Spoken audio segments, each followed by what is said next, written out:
my name is Princess Usen, and I will be presenting briefly on preparing to manage human resources. We all know that the growth of every organization depends on the quality of people working within that organization.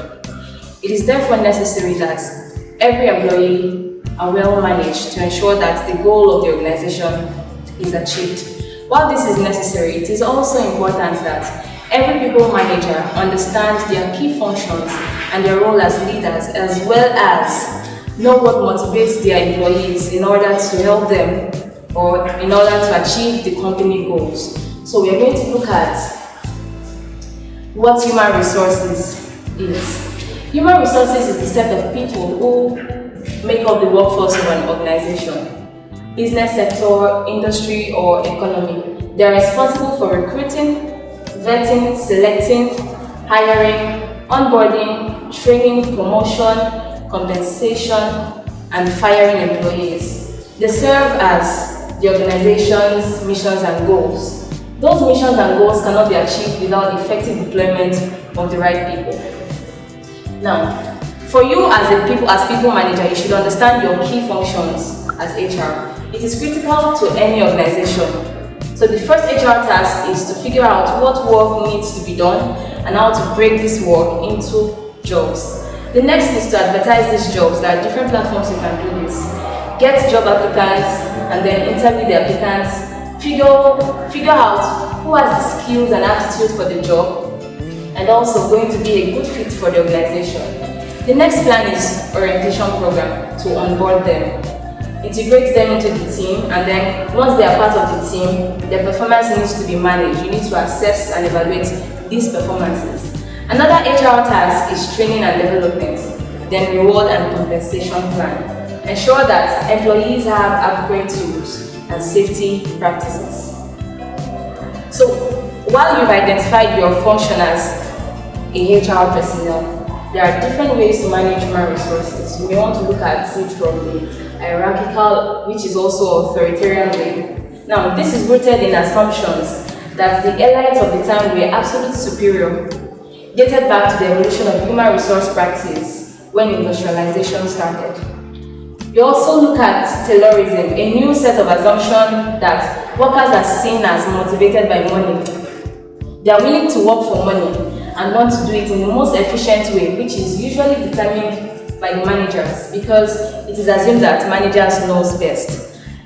Another way to look at this is psychological and sociological theorizing. We add in a new set of theory that not only are employees motivated by money, they are motivated by different psychological needs.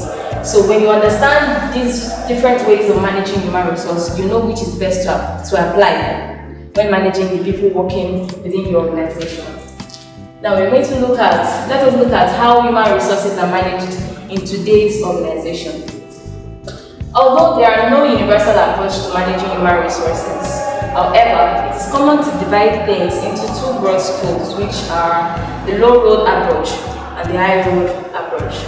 The low road approach sees labor as cost and offers few benefits. They see it like, okay, I'm spending more to employ somebody into this organization and they offer less. The high road sees labor as sales and offer more benefits. For those who go by the high road, they feel that, okay, I'm employing somebody to come and be productive and make sales or make profit. So when I employ this person, they are willing to offer more so that the person can be more productive. Now, there are different management styles that can be used. I'll be mentioning just three. We can look at the coercive approach. A coercive leader is headstrong and authoritarian. This type of leader wants employees to comply and obey. We also have the democratic style. This is the participative style. This leader builds trust, he builds respect and commitment through listening and employee participation. They motivate through inclusion.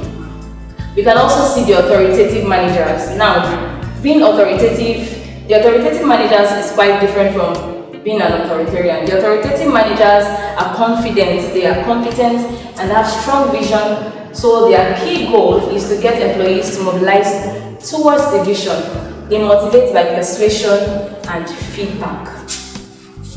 After understanding the different management styles that there is, finally, there is no best style for managing employees. However, you need a combination of styles for different situations. You should work on mix and matching. After identifying the styles that there are and which you want to apply, you should understand what makes employee work. Now you want to ask yourself, what makes employee work? Money, of course. Everybody is working for the money. Everybody's working for survival. I mean, there are things, there are needs to be met. So we are all working for survival, which is not bad. But why should you worry about reasons why employee work? It is important to understand what makes employees come to work every day. Why people work determines what employees are and are not willing to do for the organization, and under what conditions they are willing to do it. Get it right and they will be successful. There is a lot of different motivators. People are different. You need to understand why workers work and engage on that basis. Now, what do people look for when they work? Money. Money is extrinsic. It's an extrinsic motivation, which attracts external rewards. Also, people work to get fulfilled. They seek fulfillment, which is also intrinsic. Now, to think about to provide intrinsic motivation, we need to think about basic psychological needs. For example, satisfaction, sense of accomplishment, and then sense of belonging. People want to feel among. They want to have this sense of belonging in that organization. When I work for you, I want to feel that, okay, I belong here. Work is about more than money. To motivate your workers, you need to know why they work. Now, as people manager, you should realize that you have a goal. The HR goal. The goal of the HR is to help the organization achieve its missions and goals. You need to think about the things that your organization aims to accomplish and the things that makes your organization make money. Having this in mind will inform the strategies to apply. Managers need to be able to translate organizational objectives into concrete accomplishments that workers need to pursue, and need to figure out to decide a strategy for leading and motivating employees to fulfill these work objectives. Pay attention to policies and procedures so you can hire people, evaluate their performance, reward them, but do this in a way that is inspiring and shows vision, that use strategic deployment of resources, and is able to drive change when things are not working as effectively as they need to be. So finally, putting all this together, embrace your role as a manager and a leader, and you are well on your way to being an effective people leader. Thank you.